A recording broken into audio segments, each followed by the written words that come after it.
I left school at 16, pregnant, unexpected.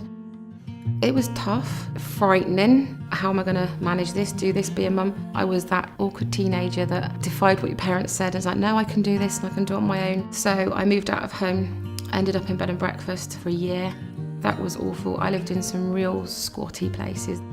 That was a very isolating part of my life. I felt very, very demoralised. Previous to becoming a single mum, I'd been in an abusive relationship that had totally and utterly knocked the stuffing out of who I was. It just felt one struggle after another, one challenge after another, until the WEA came along and made everything change. I wouldn't have known that education was available. It was only by chance that I met Emma.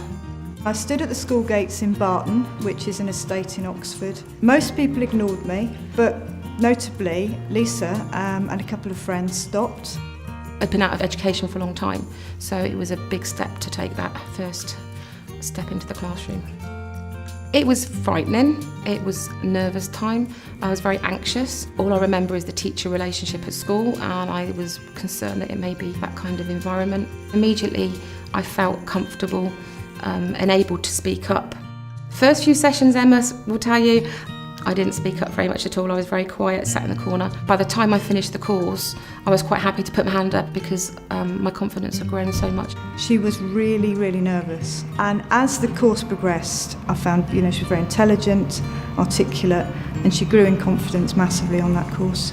I did a take part course which was about active citizenship. What it did was gave us the skills and enabled us to look at setting up a group, whether that be a craft group or a learning group. But you talked about getting venues and how to manage groups and people, and it just sparked ideas. And what happened was she actually then formed the local Parent Teachers Association with two other friends, and they called it Parents' Voice. So we did it, we went ahead and did it, and it turned out to be really successful. After the Take Part course that I did in the setting up of the PTA, I was asked by the WEA to go up to London to speak to a group of people about what we did and what was achieved. That for me was a big step. I hadn't been on a tube since I was very, very small with my mum and dad. It's a really scary thing when you haven't done it and you're not used to it. It was terrifying, but again, I come back with a real sense of achievement. I've gone to London, I've been on the tube, I've spoken to people in public, and now I go up to London and I think nothing of it. If the WEA hadn't been available in my community, I don't think I'd have accessed it at all. The fact that they hold classes in places that are accessible.